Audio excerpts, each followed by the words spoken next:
하나님, 이 시간 주님의 말씀을 전합니다. 하나님 말씀 가운데 함께하여 주시옵소서.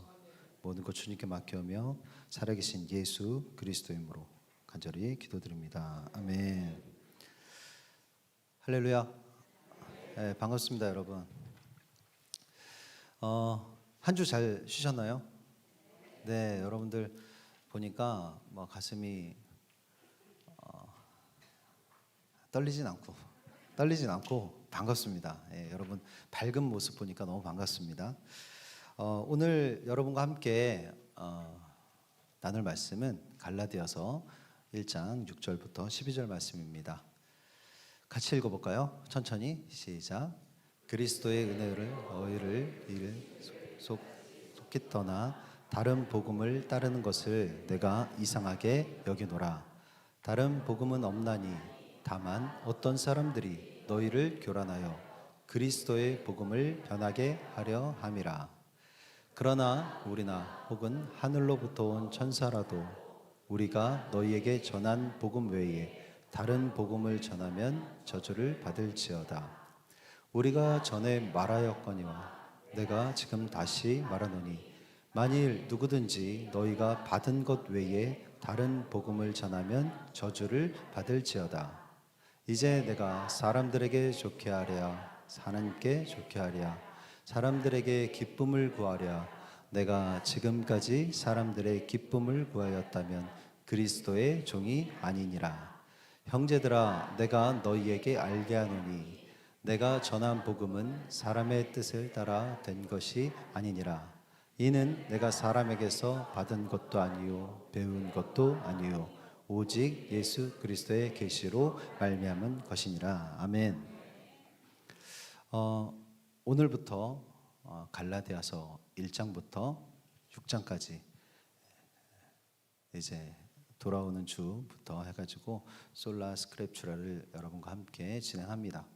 오늘 처음 갈라디아서 1장 말씀 여러분에게 전하도록 하겠습니다. 여러분 복음이라는 단어를 들어보셨나요?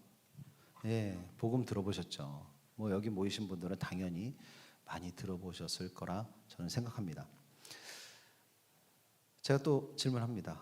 여러분, 복음이 무엇입니까? 아니요. 속으로. 속으로. 복음이 무엇입니까? 스스로 대답해 보세요. 여러분 직장에 출근했는데 어떤 직장 동료가 여러분에게 다가와서 이렇게 물어봅니다. 복음이 뭡니까? 자, 여러분은 무엇이라고 그 사람에게 설명해 주겠습니까? 뭐라고 설명해 줄까요? 한번 속으로 생각해 보세요. 뭐라고 설명할 건지. 어떻게 답을 하시겠습니까? 복음이란 것을 그 사람에게. 생각하셨어요? 네, 표정이 많이 어두워지셨어요, 갑자기. 순간적으로.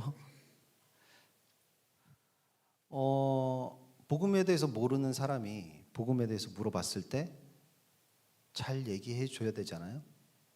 그렇죠? 잘 얘기해 줘야 되니까 어떻게 해요? 여기저기 내가 들어왔던, 교회 다니면서 들어왔던, 또 지인들에게 들어왔던 여러 가지 좋은 말들을 살을 붙이고, 왜냐하면 좋게 얘기해 줘야 되니까.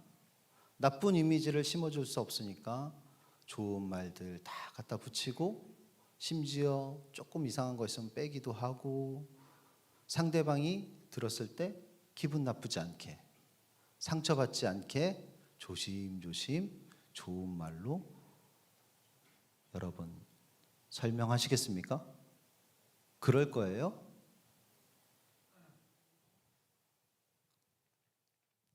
자, 우리가 복음이라는 것을 믿는다고 할 때, 우리 복음 다 믿잖아요. 복음을 믿는다고 할 때 우리가 믿는 그 복음, 여러분이 지금 생각한 그 복음이 과연 순수한 그 복음인가? 를 다시 한번 생각해 보시기 바랍니다. 여러분 머릿속에 아까 떠오른 그 문장들이 정말 순수한 복음의 내용인가? 아니면 내가 무언가를 살을 붙이고 무언가를 뺀 문장들인가 생각을 한번 해볼 필요가 있는 것 같습니다. 오늘 그것에 대해서 한번 생각을 해보겠습니다. 예수님께서 2000년 전에 유대 땅에 인간의 모습으로 오셨을 때에 예수님께서 말씀을 막 전하셨어요. 사람들에게 예수님의 말씀을 전했습니다. 그때에 그 당시에 그 유대 땅에 가장 똑똑하다고 할 수 있는 어떤 한 사람이 있었어요. 그 사람은 그 유대인들 중에 지도자급이었단 말이에요. 굉장히 똑똑한 사람이었습니다. 좋은 대학도 나오고 좋은 가문에서 좋은 교육을 받아서 신분도 굉장히 높은 사람이었습니다.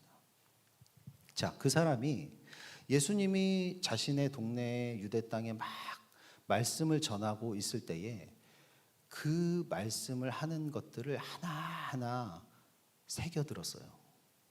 전해 듣기도 하고 물어보기도 하면서 그 예수라는 사람이 한 말들을 하나하나 곱씹었습니다.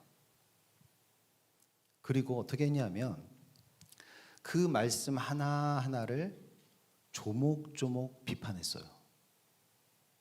한 문장 한 문장, 한 단어 한 단어 다 비판했습니다. 그리고 그 말을 한 그 예수란 사람을 비난했습니다. 심지어 그 예수란 사람을 따르던 제자들과 그 무리들이 있었을 거 아니에요? 그 무리들까지도 어떻게 했냐면 핍박하고 생명까지도 빼앗는 짓을 서슴지 않았단 말이에요.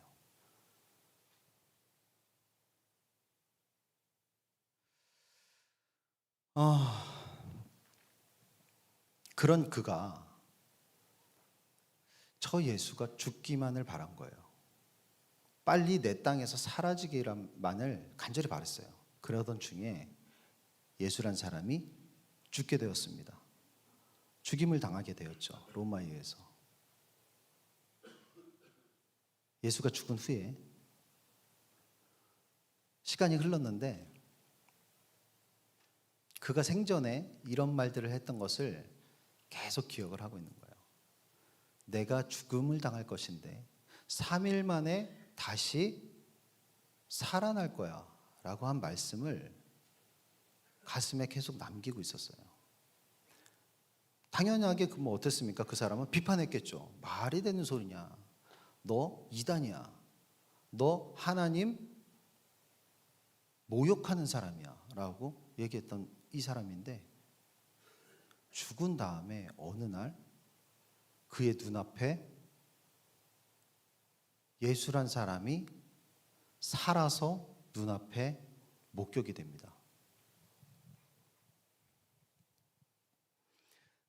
그 목격한 순간 자신이 이제까지 조목조목 따지고 비판하던 그 문장들과 그 말들을 다시 한번 막 생각이 나게 된 거예요. 다시 살아난 예수를 본 순간 다시 막 생생하게 살아나는 거예요. 그때 그 말들이. 그래서 정확하게 깨닫게 되는 거예요. 이 사람이. 아, 이 사람 내가 이렇게 비판하고 말도 안 된다고 했는데 하나하나씩 눈에 보이는데 결국은 뭐예요? 살아난 순간까지 보게 된 거예요. 그러니까 뭐예요? 그 전에 했던 말들이 다 뒤집어지는 거예요. 자기 생각 속에. 그리고 다시 정립되기 시작합니다. 그리고 그가 생전에 했던 말들이 다시 새롭게 깨달음을 얻기 시작해요. 아, 그때 이게 이런 말이었구나. 내가 이런 거를 몰랐었구나 하면서 다 정립되기 시작합니다. 그 사람의 이름이 무엇인지 아십니까? 여러분 잘 알고 있는 사도 중에 한 사람인 바울이란 사람입니다. 자, 이 바울은 이 일이 있은 후에 그 떨리는 마음을 주체하지 못해요. 그래서 이 예수라는 사람이 전했던 그 말들, 자신이 다시 새롭게 깨달은 그 생전의 말들을 여러 지역에 전하기 시작합니다. 이 마을에 가서 전하고 이 지역에 가서 전하고 이 나라에 가서 전하고 막 그 모든 것들을 자신이 알게 된 모든 사실 진리들을 막 이야기하게 돼요. 그러다가 박무당 곳이 여러분 주보에 보시면 그 지도 있죠? 지도 보셨어요? 거기 이제 빨갛게 이렇게 친절하게 빨간색으로 이렇게 동그라미 쳐놓은 지역이 있습니다. 거기 이름 한번 얘기해 볼까요? 같이 읽어볼까요? 시작. 갈라디아. 어렵습니까? 이름? 다시 한번 해볼까요? 시작. 갈라디아. 예, 잘하시네요. 갈라디아 어렵지 않습니다. 사실 저에게는 능골이 더 어렵습니다. 눈꼴 되게 처음에 들었을 때 되게 저기 했거든요. 눈꼴. 갈라디아. 이 갈라디아라는 지역에서 이 바울이 예수님이 생전에 전했던 말씀을 막 전하는 거예요. 전하고 그 말을 들은 사람들이 교회를 세웁니다. 이 갈라디아 지역에 교회를 세우게 돼요. 그 후에 이 바울은 어떻게 해요? 자신은 또 이 얘기를 전해야 되기 때문에 다른 지역으로 떠나게 돼요. 그런데 여러분, 바울이 교회를 세우고 잠시 떠난 사이에 이 갈라디아 교회에 어떤 일이 벌어지냐면, 예루살렘 아시죠? 네, 예루살렘 베드로가 있던 교회를 세우고 있던 예루살렘에서 그 본교회죠. 그 본교회 지역에서 어떤 사람들이 이 갈라디아 지역으로 오게 돼요. 방문을 하게 됩니다. 그래서 막 이야기를 해주는 거예요. 갈라디아 교회 사람들한테 이야기를 해주는 거예요. 이런저런 이야기를 해줍니다. 그런데 갈라디아 성도들이 이렇게 듣다 보니까 무슨 생각이 드냐면, 이거 바울이란 사람이 말한 그 복음의 내용하고 비슷하긴 한데 뭔가 달라요. 비슷하게 들리는데 달라요. 굉장히 설득력 있어요. 사람들이 듣기에는 굉장히 설득력 있는 얘기예요. 바울의 말보다는 사실 바울의 말은 설득력이 별로 없어요. 나중에 보면 알겠지만 설득력이 없습니다. 근데 이 사람들이 듣기에는, 근데 예루살렘의 본교회 쪽에서 온 사람들의 얘기를 들어보니 굉장히 설득력이 있어요. 마음에 들거든요. 그러니까 어떻게 됩니까? 갈라디아 교회의 성도들이 마음이 흔들리기 시작해요. 마음이 흔들립니다. 마음의 동요가 일어나요. 그래서 한 명, 두 명 생각이 바뀌기 시작합니다. 그럴듯하거든요. 그 말들이. 자신의 생각과 충돌이 일어나지 않거든요. 그래서 한 명, 두 명 마음의 동요가 일어나기 시작합니다. 6절 말씀입니다. 그리스도의 은혜로 너희를 부르신 이를 이같이 속기 떠나 다른 복음을 따르는 것을 내가 이상하게 여기노라. 사도 바울이 이 소식을 듣고 이 갈라디아 교회에 빠르게 소식을 전하는 거예요. 그래서 한 이야기가 뭐냐면, 그리스도의 은혜로 너희를 부르신 이를 이같이 속히 떠나서 다른 복음을 따르는 것을 내가 이상하게 여기노라 라고 갈라디아 교회에 소식을 전합니다. 떠나라는 단어는 뭡니까? 변질됐다 이거예요. 변질됐다. 변심했다라는 거예요. 누가요? 갈라디아 교인들이 변심했다 이겁니다. 변절했다 이거예요. 어떤 것을 변심했습니까? 그리스도의 은혜로 너희를 부르신 이를. 그리스도의 은혜로 너희를 부르신 이를. 은혜로 여러분 많이 듣는 거잖아요. 은혜로, 그리스도의 은혜로 너희를 부르신 이를. 은혜로, 값없이, 우리 좋아하는 단어잖아요. 값없이, 은혜로. 자, 여러분에게 질문 하나 해드리겠습니다. 자, 속으로 답하세요. 옆 사람 들으면 안 돼요. 속마음 들키면 안 되니까. 속으로 자기 안. 자, 질문합니다. 여기 보시고요. 자, 여러분은 인생에서 뮤지컬 아시죠? 네, 뮤지컬이 중요합니까? 뮤지컬 보는 게 중요합니까? 하나님께 예배하는 것이 중요합니까? 속으로 대답하세요. 저 뒤에 계신 성도님들도 속으로 대답하세요. 뮤지컬 보는 것이 중요합니까? 하나님께 예배하는 것이 중요합니까? 다 대답하셨어요? 좋습니다. 자, 이제 이야기를 풀어나갑니다. 자, 뮤지컬은 여러분 보러 갈 때 뭐 보신 분도 있고 안 보신 분도 있고 영화 같은 거 생각하셔도 됩니다. 자, 뮤지컬 보러 갈 때 어떻습니까? 가기 전에 미리 내용 확인 다 하죠. 줄거리 확인하고 어떤지 확인 다 하고 그리고 예매합니다.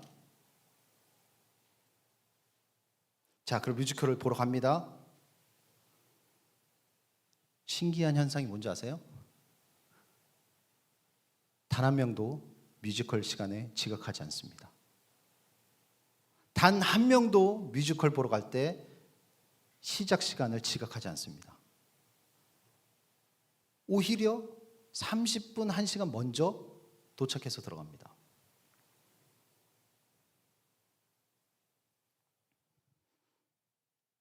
뮤지컬이 2시간, 3시간 하는 동안에 단 1분도 졸지 않습니다. 아무도 자지 않습니다. 아무도 눈 감고 있지 않습니다. 뮤지컬이 진행되는 2-3시간 동안 아무도 핸드폰을 켜지 않습니다.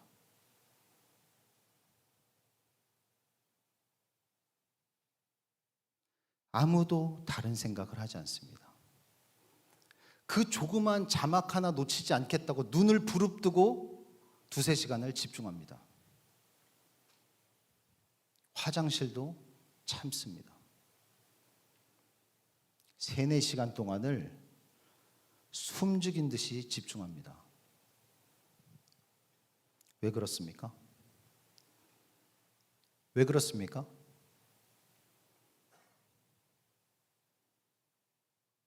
뮤지컬 티켓 한 장이 얼마입니까? 보통 중간 정도가 20-30만 원 하는 거예요, 한 장에. 자, 왜 그랬습니까, 우린? 왜 아무도 지각하지 않고, 왜 아무도 졸지 않고, 왜 아무도 눈 감고 있지 않고, 핸드폰 보지 않고 자막 하나하나 놓칠까 봐 아둥바둥 그 눈을 부릅뜨고 그걸 보고 있습니까? 2-3시간 동안. 화장실까지 참아가면서. 내가 20-30만 원 내고 예매했기 때문에. 비싼 값을 치르고 갔거든요. 내 돈. 하나님께 드리는 예배 어떻습니까, 여러분? 여러분이 드리는 하나님의 드리는 예배는 어떻습니까? 어떻습니까? 30분, 1시간 전에 미리 온 사람 있습니까?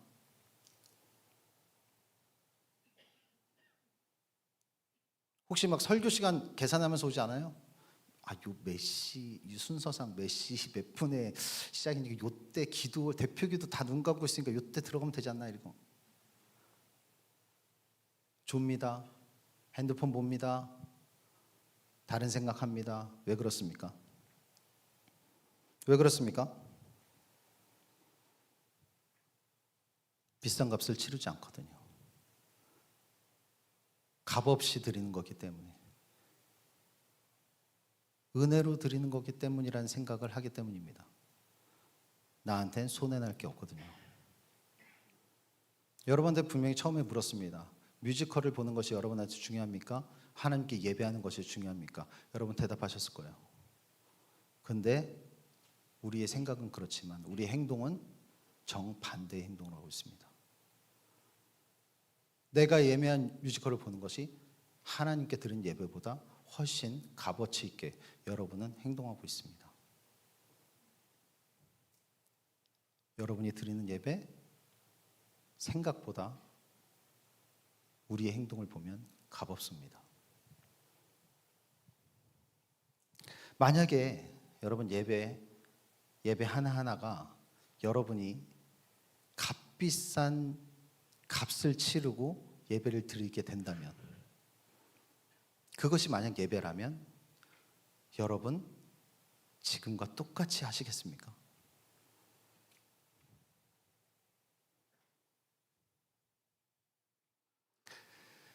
영화나 뮤지컬을 볼 때는 좋은 자리, VIP석에 앉기 위해서 몇 달 전부터 클릭해가지고 예매합니다. 자리 나나 안 나나?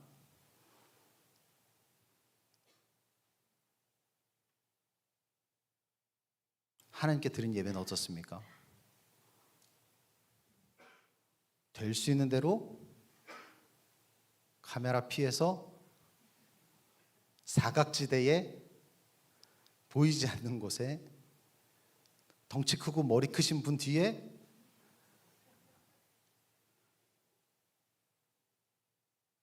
뮤지컬이 중요합니까? 여러분 인생에 하나님께 드린 예배가 중요합니까? 스스로 잘 진단해 보시기 바랍니다. 그곳에 여러분의 마음이 있습니다. 갈라디아 교회의 성도들은 예루살렘에서 온 그 사람들의 말에 마음이 막 흔들리는 거예요. 왜냐하면 상당히 납득되는 말들을 했기 때문입니다. 뭐 여기서 설명은 하지 않겠지만 뭐 할례 문제라든지 뭐 이런 것에 대해서 막 값을 치르는 것에, 하나님을 위해서는 값을 치러야 되는 것에 대해서 막 얘기하니까 너무 설득력이 있는 거예요. 그리고 오히려 값 없는 것보다는 값을 치르고 하는 것이 마음이 편한 거예요. 그러니까 상당히 납득되거든요. 그러니까 막 마음이 흔들리기 시작해요. 그들을 향해 사도 바울은 확실하게 얘기합니다. 미안하지만 다른 복음은 없다, 이렇게 얘기해요. 그 갈라디아 교인들을 향해서 마음이 흔들리고 있는 이들을 향해 다른 복음은 존재하지 않는다고 확실하게 얘기합니다. 같이 읽어보겠습니다. 시작. 그리스도의 복음을 변하게 하려 함이라. 다른 어떤 사람들이 너희를, 원래 예수 그리스도의 복음을 들었던 너희들을 교란해서 그리스도의 복음을 변하게 하려 함이라, 이렇게 얘기하는 거예요. 그리고 더 나아가서 더 강력하게 얘기합니다. 그러나 우리가 혹은 하늘로부터 온 천사라도 우리가 너희에게 전한 복음 외에 다른 복음을 전하면 저주를 받을지어다, 이렇게 얘기해요. 하늘로 온 천사, 하나님의 천사라고 할지라도, 그 천사가 한 이야기라고 할지라도 우리가 전한 그 복음 외에 다른 이야기를 하거나 다른 것을 추가하거나 다른 것을 빼면 저주를 받을지어라고 굉장히 강하게 바울은 갈라디아 교인들에게 이야기합니다. 마음이 흔들리고 동요하는 이들을 향해서 강하게 얘기해요. 하늘의 천사라도 우리가 말한 복음 외에 다른 이야기를 하면 저주를 받을지어다 라고 합니다. 하늘의 천사까지도 저주할 수 있을 만큼 바울은 확실한 복음을 가지고 있었어요. 왜? 부활하신 예수님을 직접 목격하고 들은 거기 때문에.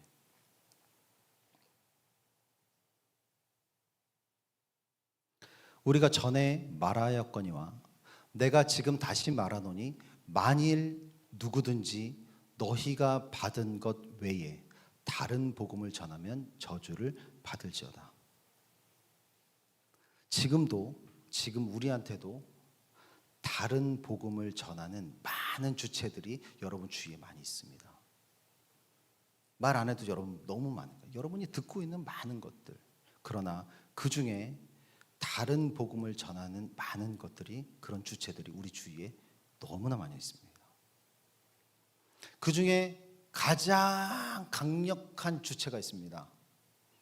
나에게 다른 복음을 말하는 가장 강력한 영향력을 주는 주체가 있습니다. 누굽니까? 저요? 그거 아니고 자신입니다. 자기 자신입니다.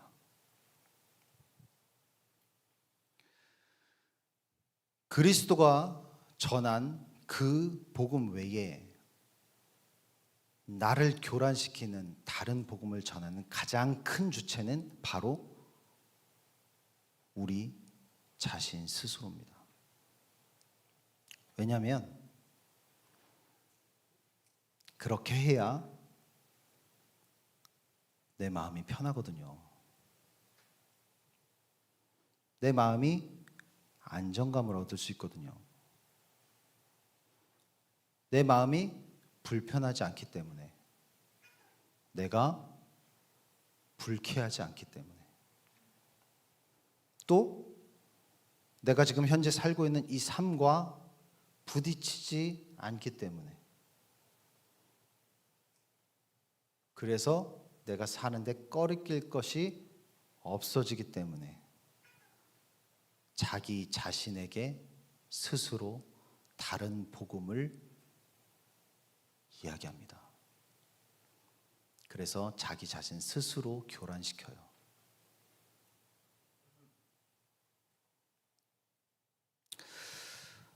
자, 이 예루살렘 본교회 쪽에서 온 이 갈라디아 성도들을 교란시킨 그 사람들 있잖아요.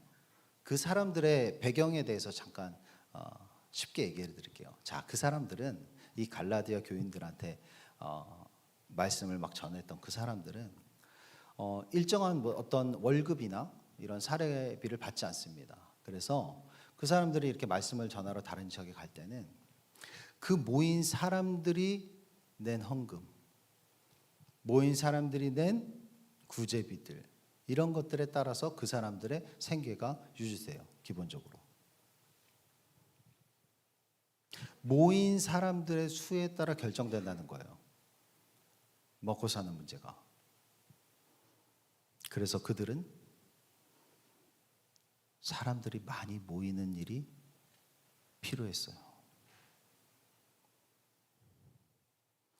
자, 그렇다면 다시 말해서 그들은 무엇을 말하느냐가 중요한 게 아니라 어떻게 얘기하느냐가 더 중요했던 사람들이에요.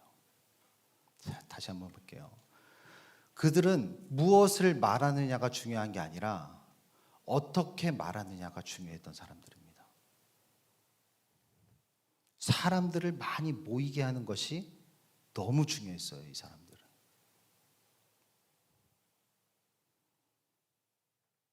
자, 그럼 어떻게 이야기를 해야 됩니까, 이 사람들은? 사람들이 많이 모이게 하려면 어떻게 해야 돼요?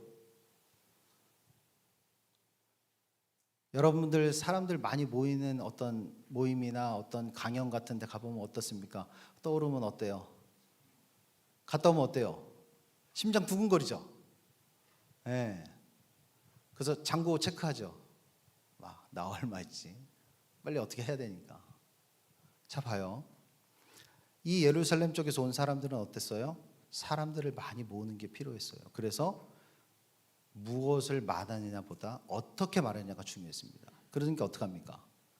사람들이 모이는 사람들이 많게끔 사람들이 불편해하는 말들을 하나씩 돌려가면서 얘기해요. 그리고 너무 불편해한다 싶으면 어떻게 합니까? 빼야죠, 그 얘기를. 안 그러면 어떡합니까?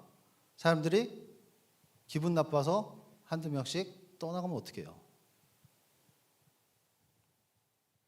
심지어 막 빼는 거예요. 복음의 말씀들에서 뭔가를 불편한 단어들을 빼기 시작합니다. 사람들이 들었을 때 반감을 가질 만한 용어나 반감을 가질 만한 문장들을 어떻게 합니까? 삭제합니다. 소문나면 어떻게 해요? 나쁜 소문 나서 사람들 안 모이면 어떡합니까? 사람들이 반감 가질 만한 내용들을 뭐예요? 당근 주듯이 어떡합니까? 허용해줘요, 그냥. 아, 그거는 아니야. 그런 거 아니고 이렇게 괜찮아. 해도 돼. 허용해 줍니다. 심지어 그게 맞아. 그게 맞는 거야. 너가 하는 거 그거 맞는 거야. 잘하고 있어. 라고까지 이야기해 줘요. 사람들이 구름대같이 몰려옵니다.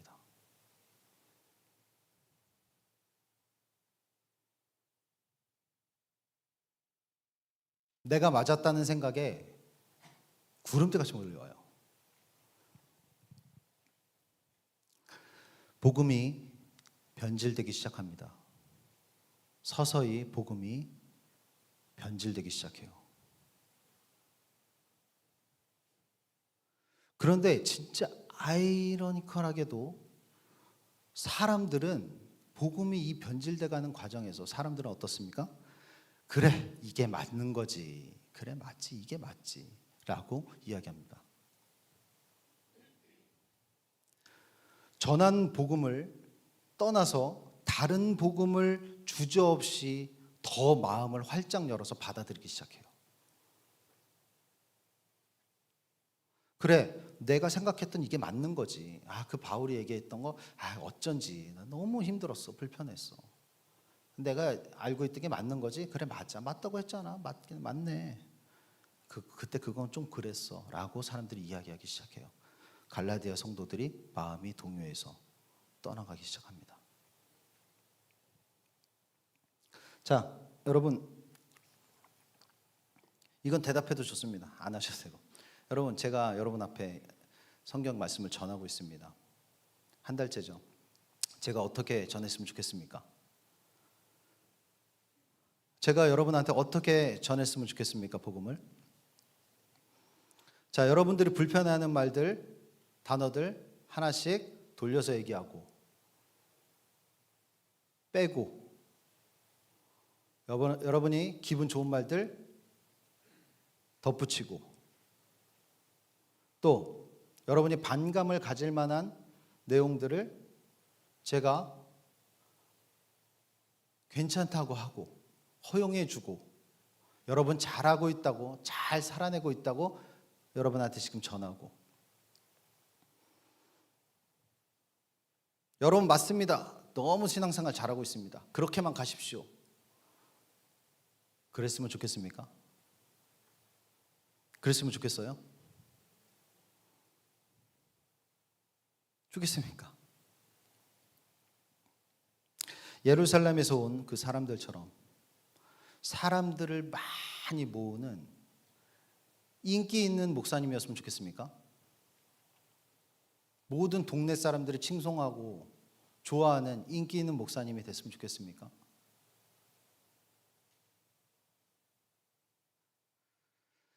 아니면 사도 바울같이 그리스도가 전한 복음을 정확하게 가감 없이 여러분에게 전했으면 좋겠습니까?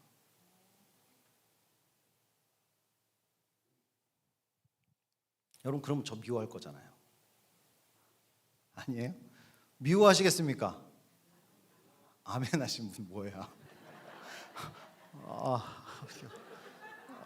갑자기 확 뭐가 땡기는 뒤에. 여러분 잘 생각해 보세요. 제가 만약 그렇다면 여러분 좋으시겠습니까? 그게 여러분들을 위한 일입니까? 지금 현실은, 대한민국의 교회들의 현실은 죄에 대해서 이야기하고, 여러분과 저의 사람의 죄에 대해서 이야기하고, 죄인이라고 선포하고, 당신들은 죄인입니다라고 선포하고, 회개를 촉구하고, 그리고 지금 여러분이 살고 있는 이 삶의 희망을 꺾는 이야기들을 하면 불쾌해하고 불편해하고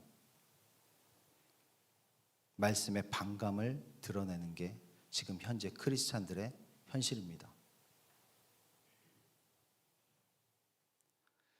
내가 일주일 동안 일하다가 교회까지 와서 죄에 대해서 들어야 돼? 나의 죄에 대해서 다시 생각해야 돼? 내가 죄인이라고 선포하는 걸 들어야 되나?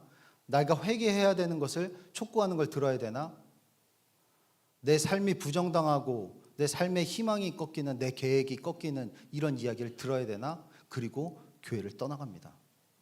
교회를 옮기게 되고요. 여기저기 옮기다가 자신의 입맛에 맞는 교회를 찾아서 떠납니다. 그게 크리스찬의 현실입니다.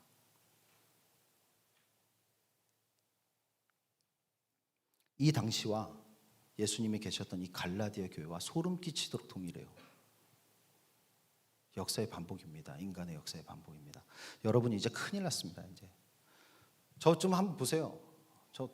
보세요. 여러분 큰일 났어요. 이제 큰일 났어요. 지금. 저는 우리 교회는, 우리 예수만 교회는 죄에 대해서 이야기할 거예요. 그리고 여러분과 제가 죄인이라는 것을 끊임없이 선포할 겁니다.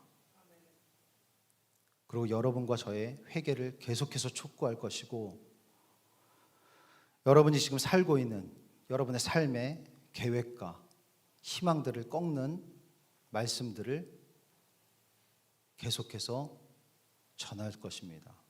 여러분 이제 큰일 났습니다. 그래서 제가 도망간다고 할 때 저를 내버려 두셨어야 됩니다. 여러분 이젠 늦었습니다. 제가 이 자리에 여러분 서서 여러분께 말씀을 전하는 단 한 가지 목적이 있어요. 전 변하지 않았습니다. 처음부터 한 가지 목적이 있습니다. 저는 죄송한 말씀이지만 오해하지 말고 들으세요. 성도님들의 원하는 것을 들어주기 위해서 이 자리에 있는 게 아닙니다. 여러분들의 이야기를 들어주기 위해서 이 자리에 있는 게 아니에요. 여러분들의 요구를 들어주기 위해서 이 자리에 서 있는 게 아닙니다. 제가 이 자리에 있는 단 하나 있는 하나님이 원하시는 요구를 들어주기 위해서 이 자리에 서 있는 것입니다. 최소한 제가 이 자리에 서 있는 동안은 이 하나님 복음에 대한 진리에서만큼은 절대로 타협이 없습니다. 저는 그렇게 전할 것이고, 제가 만약에 변질이 된다면 안 할 겁니다. 변질 안 될 겁니다. 우리 모두에게, 그리고 저에게 다른 복음은 없습니다. 다시 한번 대답해 주시구나. 저와 우리 여기 모인 여러분에게 다른 복음은 없습니다.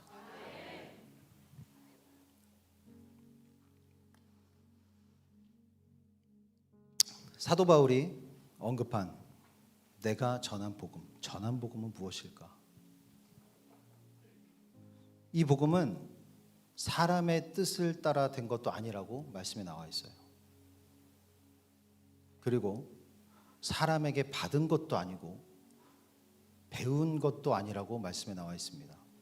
이 복음은 오직 예수 그리스도의 계시로 받은 것이라고 나와 있습니다. 이것이 바로 전한 복음, 예수 그리스도가 직접 전한 복음입니다.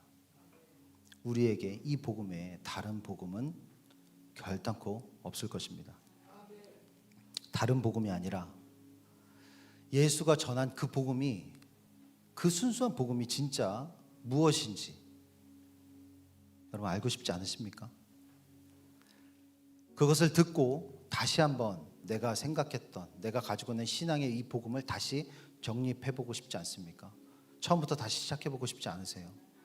내가 가지고 있는 이 복음에 대한 말씀의 다림줄이 얼마나 휘어졌는지 스스로 진단해보고 싶지 않습니까? 지금부터 앞으로 5일 동안, 월요일부터 금요일까지 매일 저녁에 여러분과 이 이야기를 함께 나누고자 합니다. 이 이야기가 여러분의 삶을 어떻게 바꿀지 그거는 하나님께 달렸습니다. 예배자 여러분들, 마지막으로 한 가지만 여러분들께 말씀드릴게요. 오늘 걷지 않으면 내일은 뛰어야 됩니다. 오늘 걷지 않으면 당신은 내일은 뛰어가야 됩니다.